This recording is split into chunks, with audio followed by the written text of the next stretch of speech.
주린이들의 멘탈 강화 방송 돈다방 미스리 6월 16일 금요일 방송 시작하겠습니다.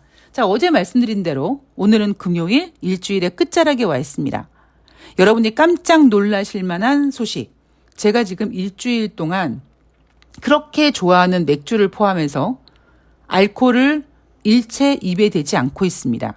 왜냐하면 지금 저에겐 굉장히 중요한 시간이거든요. 아시는 분들은 아시겠지만 저는 1년의 끝이 12월 31일이 아니라 9월 30일입니다. 그러면 10월, 11월, 12월 3개월 동안 뭐하니? 여러분들도 경험하시겠지만 12월이 되면은요, 일에 집중이 안 됩니다. 첫눈 오죠, 크리스마스죠, 1년을 보내고 있죠, 나이를 한 살 더 먹을 거죠, 또 새해 계획 세워야죠. 뭐 송년회 막년회 해가지고 사람들 만나야죠 하다 보니까 12월은 거의 일을 할 수가 없어요. 그래서 10월달, 11월달 2달 동안 빡세게, 그러니까 제가 술 안 마시는 때가 바로 또 그때죠. 그렇게 빡세게 다음 해를 준비하고 11월 중순이 되면 여러분 2024년 증시는요, 미쓰리가 생각했을 때 이런 그림이 될 겁니다라는 얘기를 하겠죠. 그래서 지금 저는 6월 중순에 살고 있는 저는 지금 좀 바쁩니다. 뭐가 바쁘냐? 지금 이벤트 하시는 분들은 계속 이제 이벤트, 그러니까 돈을 버는 시스템으로 가는 거고요. 지금 감사하게도 몇 달 동안 꽤 또 기다림으로 고통을 줬던 종목이 이제 수익권으로 접어드는 그 시점이어서 제가 약속드린 대로 기다리신 만큼 제가 수익을 내드리겠다고 했으니까 또 한 종목이 정리가 될 거고, 지금 남은 종목이 그러면 3종목 되거든요. 근데 그 종목들도 이제 제가 약속드린 대로 다 이제 제대로 수익 내서 팔아 드릴 겁니다. 그 작업을 또 해야 되고요. 그리고 지금 나름대로 그렇게 오래 기다리지 않고 이제 제때제때 이렇게 매매가 되는 분들은 또 계속 유지가 될 겁니다. 그리고 제가 여러분들께 올 연초에 그 약속드렸던 게 뭐냐면 물린 종목 어떻게 회복하는지 그거를 제가 전해드리겠다고 했습니다. 근데 이벤트를 하시는 분이나 아니면은 이제 앞으로 제가 그 손실을 회복하는 방법을 이제 집중해서 들으실 분들은 진짜 필요한 게 뭐냐면요, 여유예요, 여유. 그러니까 여러분들 돈다방 미쓰리 들으셔서 아시겠지만 저는 그냥 제 원칙이 있어요. 그 최근에 뭐 박림을 비롯해서 5종목 또 하한가 갔다고 난리치지 않았습니까? 거기 카페 회원수가 6,000명이 넘는다고 하죠. 이미 그러면 그 강 대표라는 사람의 의지와 상관없이 이미 그 종목은 작전주가 돼버리는 겁니다. 왜냐하면 주식이 올라가는 이유는요, 사는 사람이 많은 거거든요. 그래서 처음에 그 종목을 산 사람이 가격을 올려놓으면 그 다음에 또 가입한 사람이 이 종목이 올라갔네, 이거 정말 좋은 종목인가 봐, 그러고 계속 따라 사고 마치 2007년도에 그 적립식 펀드가 만들어낸 그 시스템처럼 가는 거예요. 그래서 이벤트 참여하시는 분들 아시겠지만 이제 목표가까지 건지 와가지고 매도 주문 내주세요라고 얘기하면 매도 주문을 내는 동시에 가격이 밀리죠. 그죠? 호가에선 보이지도 않는데. 그래서 제가 한 종목에 최대한 지금 많이 들어가 있는 게 8분입니다. 그리고 지금 저를 괴롭히고 있는, 그러니까 오랫동안, 지금 몇 달 동안 물려있는 그 종목에 들어간 분들이 지금 한 종목당 10분이 넘어요. 그래서 종목이 못 가요. 제가 이벤트 처음에 했을 때 이게 이제 몇 분이 얼마를 어떻게 신청할지를 몰라가지고 처음에 이제 막 제 나름대로 하다 보니까 한 종목에 좀 많은 분들, 그래봤자 10분이에요. 그럼 1,000만 원씩 10명이면 1억이잖아요. 물론 저는 거래량이 없는 종목입니다만 1억이 들어갔는데도 그렇게 가격을 변동시킵니다. 그래서 대신 저는 매수한 다음에 무조건 가격이 빠질 것이다 라는 걸 인정하고 대신에 이제 매도를 높은 가격에 매도해 드리겠다라고 제가 진행을 하죠. 그래서 제가 뭐라고 했습니까? 지금 이벤트 참여하시는 분들 절대 작전 같은 거 문제되지 않을 거다. 그런 매매를 제가 하고 있어요. 제가 너무 소극적인 거 아니냐? 저는 예전에요, 제 동료들조차 야, 너는 뭘 여자애가 이렇게 공격적으로 무섭게 매매하니? 라는 소리를 들을 정도로 과격하게 매매를 했습니다. 그 이유가 뭐냐면 빨리 돈을 벌고 싶어서였거든요. 근데 다 헛된 꿈이었죠. 그래서 저는 제 나름대로 제가 꽤 오랫동안 만들어 놓은 이 매매 원칙을 계속 지켜나갈 거예요. 그게 수익을 내는 시스템이든 아니면 원금을 회복시키는 시스템이든 일단 여유롭게 천천히 이태리 장인 정신으로 한 땀 한 땀 만들어 가는 식으로 가야 되는 거예요. 어떤 분께서 이벤트 참여하신 분께서 며칠 전에 저한테 미쓰리님 이거 이벤트 언제까지 하실 거냐고 물어보시더라고요. 전 순간적으로 생각해 본 적이 없는데 이런 생각이 들었습니다. 왜냐하면 여러분들 아시겠지만 저는 이런 생각하고 있잖아요. 주식은 투기가 아니라 투자고 그 투자를 만드는 거는요. 투자자 본인입니다. 그러니까 저는 주식이란 내가 치매가 걸리지 않는 한 내가 주식을 매매할 수 있는 정도의 어떤 정신이라든가 기본적인 체력이 된다면 진짜 죽을 때까지 꾸준히 수익을 낼 수 있는 그런 원칙을 가지고 갈 거기 때문에 언제 끝낸다라는 생각을 한 번도 해본 적이 없어요. 그래서 저는 오래 갈 생각을 하지 빨리 끝내고 쇼 붙이고 그냥 뭐 이 판을 떠난다 그럴 생각을 하지 않다 보니까 굉장히 느긋하고 여유롭습니다. 물론 빨리 돈 벌고 싶죠. 저도 인간인데. 그런데 사람이요. 내가 원한다고 되는 게 없어요. 그냥 목표는 내가 돈을 많이 벌어야지라는 생각을 할지언정 내가 직접적으로 매매할 때는요. 급하게 벌기보다는 제대로 벌어야 된다고 생각을 합니다. 여러분 지금 주식하는 분들 중에 처음에 주식하실 때 내가 매수하면 바로 올라갔으면 원하지 내가 매수하면은 이렇게까지 빠지고 이렇게까지 오래 기다릴 줄 아셨겠습니까? 모르셨을 거잖아요. 그렇기 때문에 그런 마음으로 원금 손실, 원금 회복하는 것도 그런 시스템으로 저는 갈 거예요. 그래서 나 미쓰리의 어떤 그 투자 원칙에 공감돼. 괜찮은 것 같아라고 하시면 같이 계속 가시는 거고 아니면 저는 등 돌리는 남자 붙잡지 않는다고 저는 아니요 같이 가세요 이럴 생각이 없기 때문에 그게 아무리 제가 또 붙잡는다고 해도요 안 돼요. 안 맞아요. 저는 남녀 궁합도 필요하고 어떤 직장의 상사 직원 이런 것도 궁합이 필요한 것처럼 주식 투자도요. 투자자와 종목의 궁합도 필요하고 그 투자를 리딩하는 그러니까 알려주는 사람과 투자를 같이 하는 사람의 궁합도 되게 중요하다고 생각을 합니다. 그래서 여러분들이 하반기에 제가 주식시장이 이렇게 녹록하지 않을 거라고 계속 말씀드리고 있죠. 대신 이벤트 참여하시는 분도 아시겠지만 저는 주식이 빠져야지만 종목이 올라갑니다. 그 얘기는 주식이 오르건 주식이 빠지건 꾸준히 수익을 낼 수 있는 그 무언가를 찾아서 가는 아주 기나긴 여행을 하고 있는 거니까 여러분들께서 좀 느긋한 마음으로 여러분들이 내가 산 종목이 올라갈 수 있을 거라는 확신만 있으면 기다리실 수 있죠. 문제는 못 기다리시는 이유가 뭐냐면 확신이 없기 때문에. 왜? 전문가들이 앞으로 주식시장이 안 좋아요라는 얘기 한마디만 하면 아유 이거 팔아야 되는 거 아닌가 이렇게 조급하게 불안하게 생각하셔서 그렇거든요. 그러니까 주식은 제가 여러분 그랬죠. 돈다방 미쓰리 청취하시는 분들은 완전히 뇌를 세탁기에 놓고 한번 돌릴 정도로 완전히 머리를 비우시고 새로운 거를 담는다라고 생각하시면 될 것 같습니다.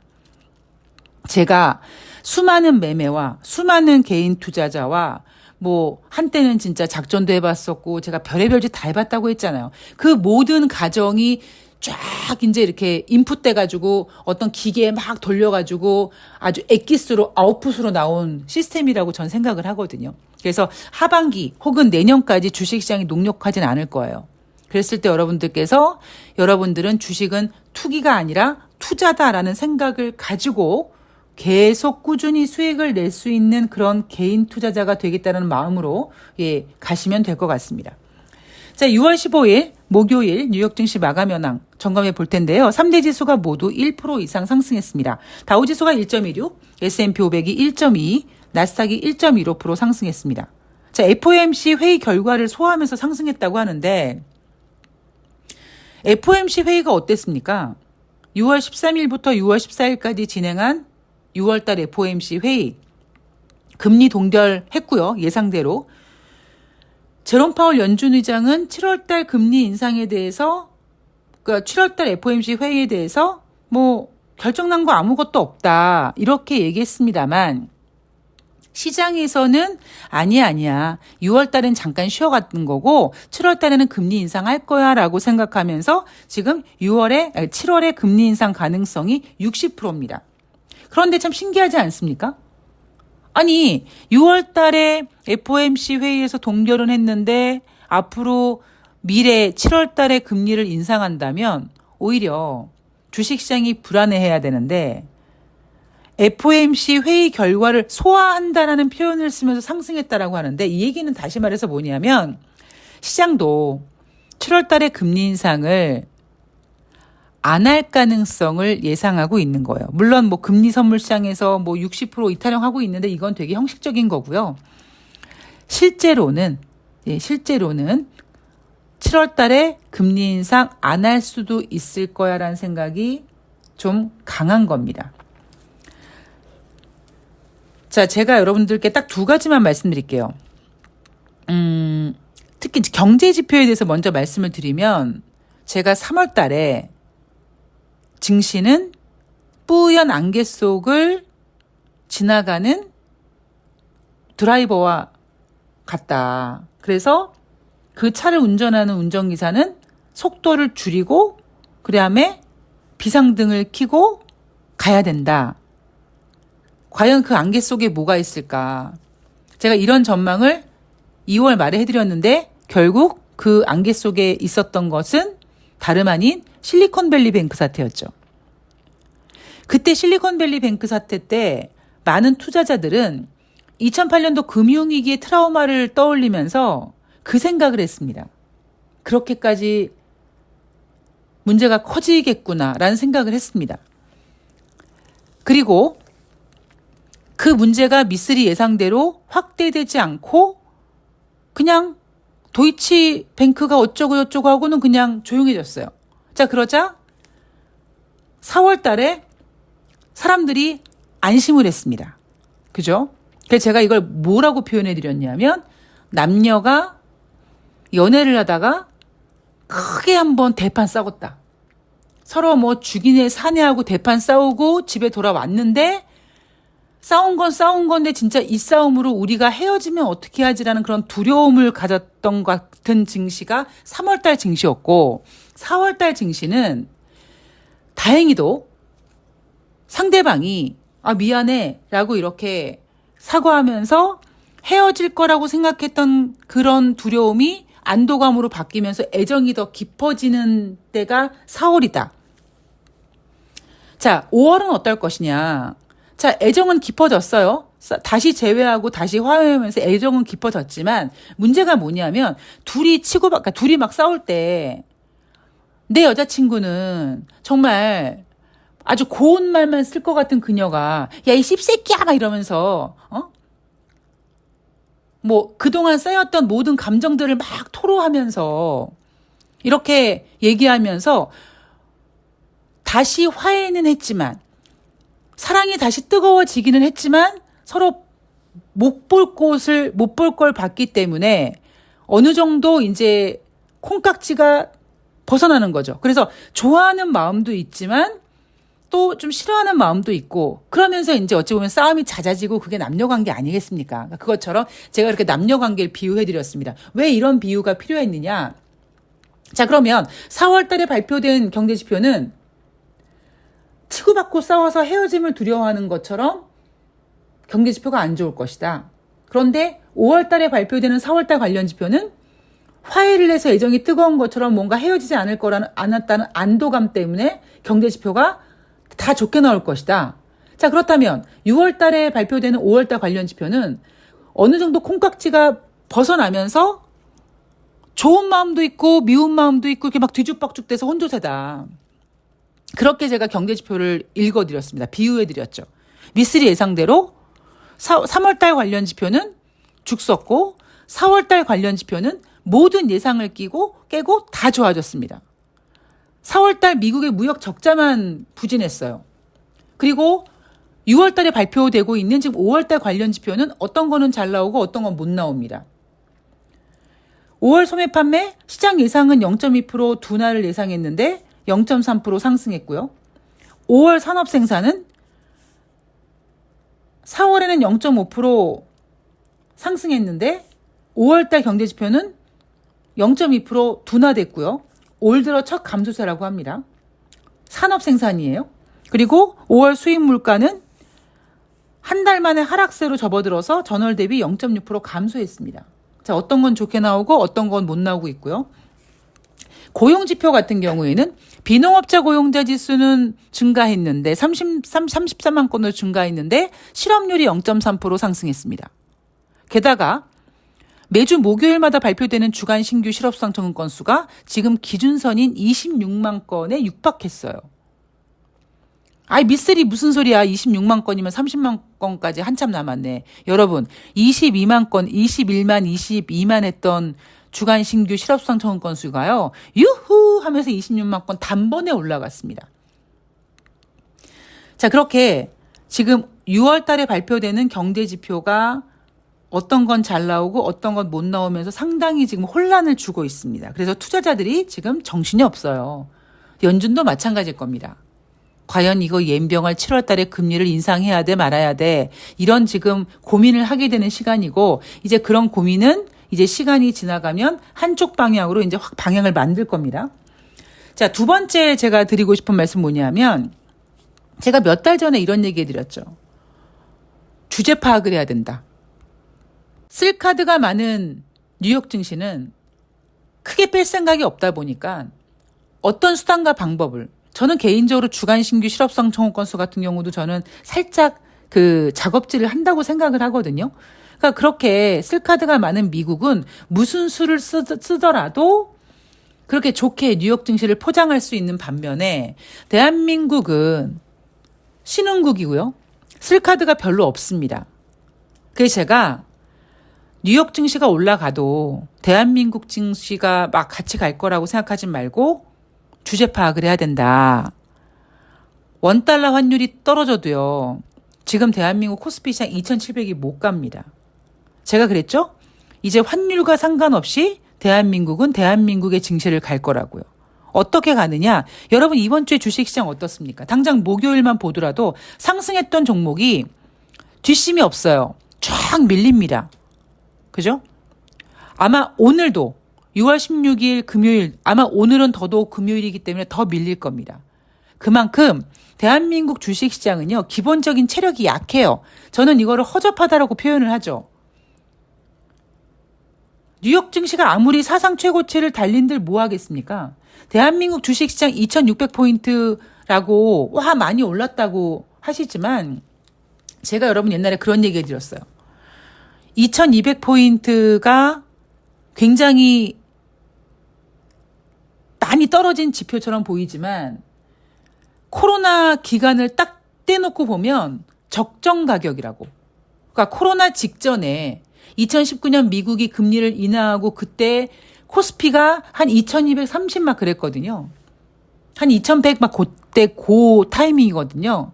그러면 시간이 지나서 똑딱똑딱 하면서 뭔가 그 비용의 가치가 더한다고 했을 때 그냥 코스피 적정 가격은 2250 뭐 그때였었어요. 근데 문제는 코로나 터지고 다시 돈이 풀리고 그리고 대한민국 주식시장 같은 경우 2000 깨지고 급등하면서 너무 빠르게 반등해버리는 바람에 언감생신 3000포인트라는 손맛을 보게 된 겁니다. 그러니까 그때 주식하신 분들은 2200포인트가 상당히 낮아 보이지만 그냥 적정 가격인 거고요. 그래서 제가 올해 주식시장 한 뭐 2200에서 한 2700 정도 그 선에서 그냥 움직일 것이다. 종목 장세 될 것이다. 라고 말씀드린 이유가 바로 그겁니다. 그래서 앞으로도 미국 주식 보세요. 근데 문제가 뭐냐? 언제까지 미국 증시가 저렇게 고공행진하겠습니까? 그죠? 그러면 미국 증시가 재채기만 하면 우리는 들어 누울 텐데. 그래서 제가 여러분들한테 여러분 절대 당황하지 마십시오. 흥분하지 마십시오. 제가 그랬죠. 2008년도 금융위기 직전에 투자자들 눈이 돌아갔습니다. 지금도 살짝 그런 면이 없지 않아 있고요. 또 하나 아주 무서운 이야기를 해드리면 라더견이니 뭐 강모 대표니 이런 얘기 나오는데요.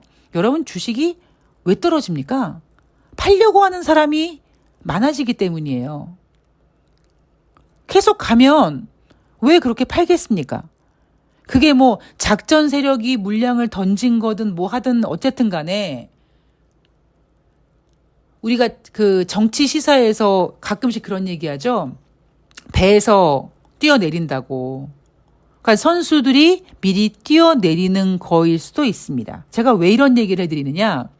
2008년도 금융위기 직전에 나타났던 모습이 이런 모습이었습니다.